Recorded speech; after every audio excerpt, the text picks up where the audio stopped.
Para comenzar este estudio, quería realizar la siguiente pregunta. ¿Dios creó jerarquías en los seres de su gobierno? Y la segunda pregunta para los que consideran que Dios creó jerarquías en los seres de su gobierno es, ¿qué significa para ustedes esa jerarquía? Estas preguntas, aunque resulten extrañas, describen cuál es nuestro concepto de la justicia y la ley de Dios. Entender la perfecta ley de Dios es entender su gobierno perfecto, donde no hay distinción de superioridad entre sus hijos.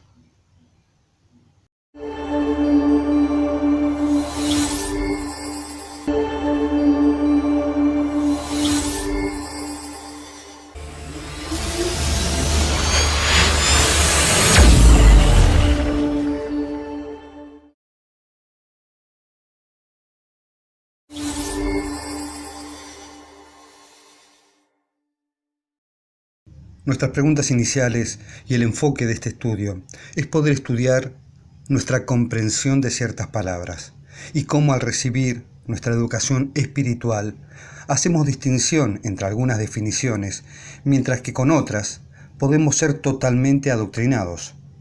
Existen ciertas palabras las cuales no nos resultan difíciles de aceptar en su concepción, aunque claramente sean contrarias a la definición de ellas en el diccionario. Por ejemplo, si pensamos en la palabra mayor, no pensaríamos en ella como la palabra para describir a un buen cristiano, según el Evangelio, porque sabemos que el mayor cristiano según nuestro Salvador es aquel que es siervo de sus hermanos. Según el diccionario, la palabra mayor define a algo o a alguien como de más importancia, y el sinónimo más próximo a mayor, también en el diccionario, es superior. Sin embargo, así como podemos entender que ciertas palabras describen todo lo contrario a su significado lingüístico, o dicho de otra forma, aceptamos que ciertas palabras describen la posición de alguien contrarias al significado de la palabra usada.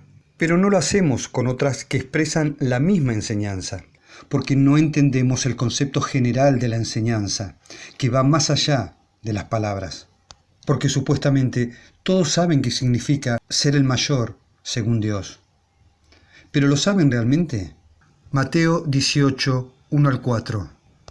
En aquel tiempo los discípulos vinieron a Jesús diciendo, ¿quién es el mayor en el reino de los cielos? Y llamando Jesús a un niño lo puso en medio de ellos y dijo, de cierto os digo, que si no os volvéis y os hacéis como niños, no entraréis en el reino de los cielos. Así que cualquiera que se humille como este niño, ese es el mayor en el reino de los cielos. ¿Quién es el mayor ser en el universo que se humilló a sí mismo? Mateo 23, 11. Mas el que es el mayor de vosotros, sea vuestro siervo. Nuestro amado Salvador nos enseñó que el siervo de sus hermanos es aquel que es mayor en el reino de los cielos.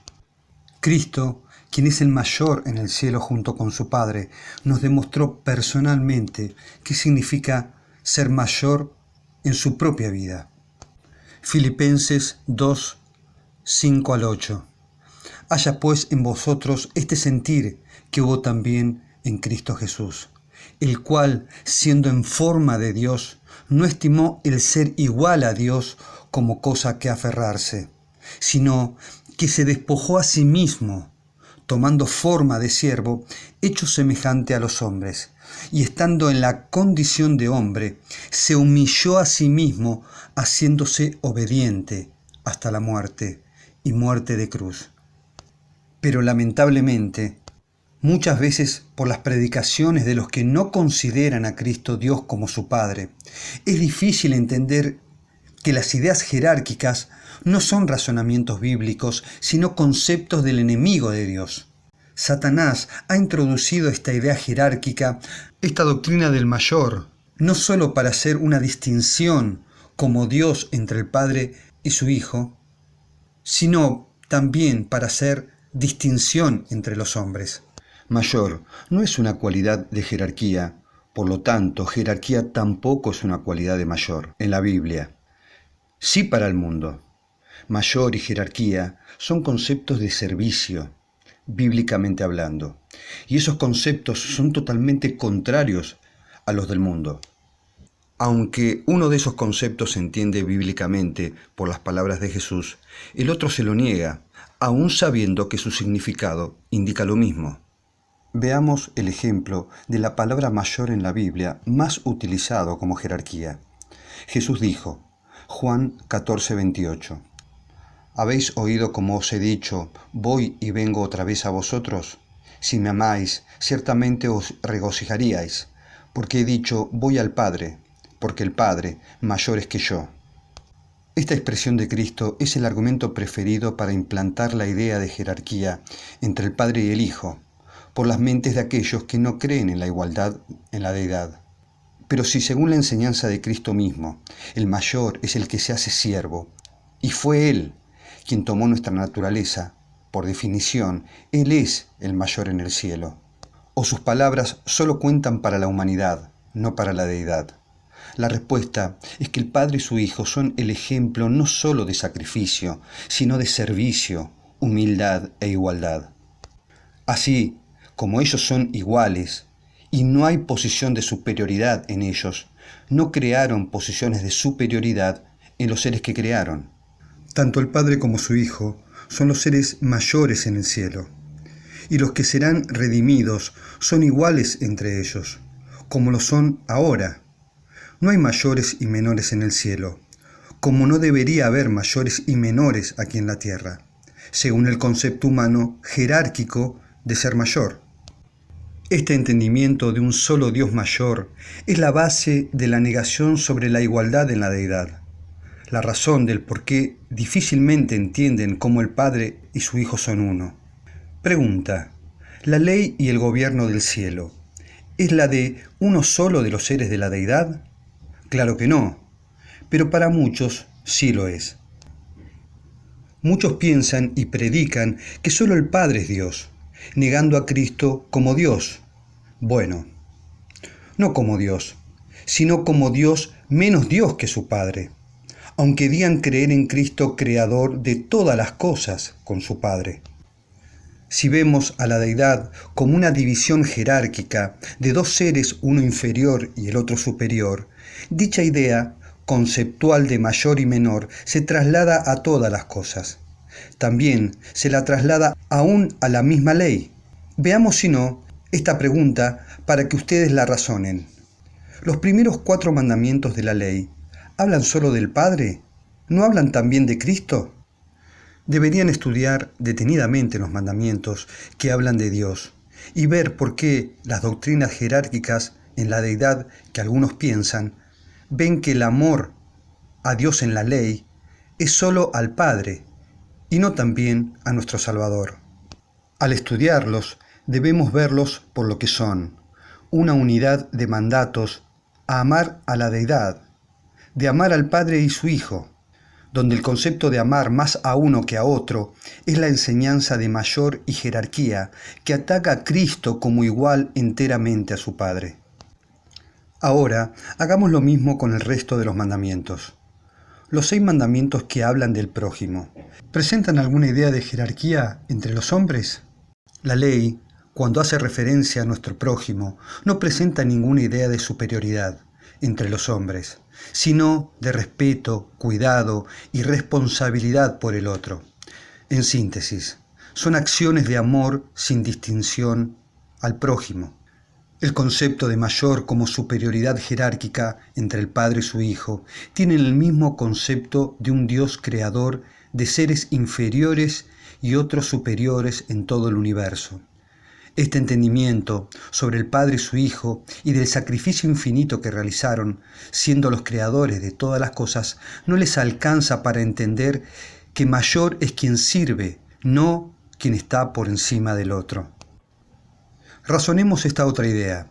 Si el mayor es el que se hace siervo de los demás, como dijimos anteriormente según las palabras de Cristo, ¿eso hace a Cristo mayor que el Padre por ser Él quien tomó nuestra naturaleza y vino a sufrir a este mundo? Muchos se horrorizarían al escuchar este razonamiento, pero no se horrorizan cuando creen o escuchan que se predica que Cristo es de menor jerarquía que el Padre. El sacrificio del Padre no lo hace mayor que su Hijo, como el sacrificio del Hijo no lo hace mayor que su Padre. En las acciones del Padre y su Hijo vemos el amor actuando como una unidad indivisible. El sacrificio del Padre y su Hijo es inconmensurable. Ambos se sacrificaron de una forma infinita. El Padre se sacrificó al enviar a su propio Hijo para ser despreciado, torturado y muerto. Y Cristo, al venir voluntariamente a tomar nuestro lugar, aceptando todo lo que sabía que padecería. Ambos son el mayor en el reino de los cielos. ¿Pero por qué Cristo dijo que su Padre era mayor entonces? Para responder esta pregunta, debemos estudiar cómo Jesús fue enteramente humano. Y aunque tenía pleno conocimiento de su divinidad, hablaba, oraba, pensaba y dependía enteramente como hombre en su Padre sobre esta tierra. Se utilizan las propias palabras de Jesús en su humanidad para justificar la falsa creencia de su inferioridad como igual a su Padre. El conocimiento de Cristo sobre esta tierra y las palabras que manifestaba son el resultado de la educación que recibió de su Padre. Cristo vino a esta tierra como siervo de su Padre y de los hombres. Cristo dijo que su Padre es mayor, y eso es evidencia para algunos de su inferioridad como Dios y argumentan que si no fuera verdad, Cristo sería un mentiroso. La argumentación es muy pobre, ya que también Cristo dijo que el día de su venida Él no lo sabía, solo su Padre. ¿Qué significa esto? Significa que su propia divinidad no lo educó, no se dio a sí mismo información para obrar en su ministerio en esta tierra. Su Padre lo educó y tampoco le dio información innecesaria para nuestro bien. Las palabras de Jesús como hombre jamás deben ser entendidas como palabras de su divinidad. Cristo, como dijimos, entendía plenamente su relación parental con su Padre y su condición divina como Dios. Pero confundir el conocimiento de su divinidad con sus expresiones como enteramente hombre es negar decididamente su entera humanidad y dependencia en su Padre, como él mismo siempre lo expresó. Si vemos a Cristo hablando como Dios en su humanidad, negamos que Cristo tuvo nuestra naturaleza. Su propio Espíritu Divino no lo guiaba para hacer la voluntad de su Padre. Su Padre lo guiaba para que hiciese su voluntad.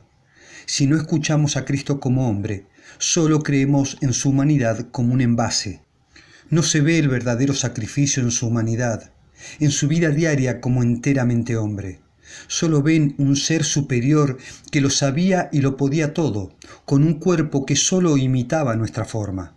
Su dolor, cansancio, tristeza, necesidad, todo es visto sin el verdadero valor de su sufrimiento. Entender sus palabras implica entender más que el significado del diccionario de las mismas. Cristo vino a enseñarnos el amor de su Padre en su propia humanidad. Sus pensamientos, razonamientos y decisiones no eran divinas, sino humanas. Y en su personalidad humana hablaba a su Padre como hombre. Pero en vez de ver en sus palabras la enseñanza de su entero sacrificio por nosotros como hombre, se toman para minimizar su naturaleza divina e igualdad con su Padre. Su propio reconocimiento como hijo literal de su Padre es tomado como una argumentación de inferioridad sobre él. Juan 10, 30 al 33. Yo y mi Padre somos uno. Entonces volvieron a tomar piedras los judíos para apedrearle. Respondiéndole Jesús: muchas buenas obras os he mostrado de mi Padre. ¿Por cuál obra de ellas me apedreáis? Respondiéndole los judíos diciendo: por las buenas obras no te apedreamos, sino por la blasfemia, porque tú, siendo hombre, te haces Dios. Cristo siempre se manifestó como el yo soy. Ese yo soy era el Dios de Israel. No existe la idea de un yo soy hijo. Los hebreos, aunque rechazaron a Cristo, no lo rechazaron por creer que se hacía menor al Padre, sino porque se hacía Dios. Las aseveraciones de Jesús de ser el yo soy y ser hijo literal del Padre no fue entendida por los hebreos como una doctrina de ser un Dios menor, sino todo lo contrario. La aseveración de ser hijo de Dios fue entendida perfectamente por los fariseos, y su condición de Dios hecho hombre es lo que lo llevó a ser rechazado y sacrificado. Todos en Israel sabían que ser hijo de Dios era ser Dios mismo. Nadie preguntó qué significaba ser hijo de Dios. Pero hoy, ser hijo de Dios es enseñado como el argumento preferido de los que ven jerarquía en la deidad para hacer a Cristo inferior a su Padre. Muchos al leer las Escrituras no pueden entender la incredulidad de los hebreos sobre Cristo, pero su creencia en Él es tan triste y despreciativa como la de ellos. Repetimos, no existe una sola cita en las Sagradas Escrituras que mencione una jerarquía entre Cristo y su Padre. Es por esta razón que muchos se creen lo que no son, viviendo su vida espiritual con esta doctrina de mayor humanamente y no bíblica. Ven los dones de Dios al hombre como capacidades que los distinguen por sobre otros hombres, aunque nunca lo reconocerían abiertamente. Así como otros creen ciegamente lo que otros hombres interpretan de las Escrituras sin estudiarlas por ellos mismos y que tampoco reconocerían nunca. Todo don de Dios al hombre no es para exaltarlo, para hacerlo mayor según el concepto humano, sino para hacer una obra de servicio a su prójimo, para hacerlo un siervo fiel y discreto, y de esta forma exaltar al dador del don. Dicho de otra forma, el conocimiento, el poder, la riqueza y todo don de Dios no es para exaltar como mayor a quien lo recibe, sino para hacer un servicio con ese don recibido. Cristo es Dios sobre todas las cosas, y esa realidad no lo hace mayor o menor que su Padre, lo hace igual. Leamos las palabras de Pablo, que reflejan el amor a Cristo y su reconocimiento sobre el Salvador. Romanos 9, 2 al 5. Que tengo gran tristeza y continuo dolor en mi corazón, porque desearía yo mismo ser anatema de Cristo por causa de mis hermanos, los que son mis parientes según la carne, que son los israelitas, de los cuales es la adopción, la gloria, el pacto, la ley, el culto y las promesas, cuyos son los padres de los cuales vino Cristo según la carne, el cual es Dios sobre todas las cosas, bendito por los siglos. Amén. Para finalizar, los invito a acompañarme en el próximo video donde estudiaremos las palabras de Jesús en su resurrección. Mi Padre vuestro Padre, mi Dios vuestro Dios. Que sin dudas es la siguiente cita que utilizan los que niegan a Cristo como igual a su Padre, para avalar su doctrina de jerarquía en la deidad. Como pudimos ver, nuestra relación con la verdad está asociada a los conceptos que tenemos de las palabras, y cómo debemos estudiar la Biblia como un todo, no para atarnos a los conceptos humanos de las palabras como fundamento de nuestra fe, sino en la riqueza del conocimiento y la dependencia en la verdad de los autores de nuestra salvación.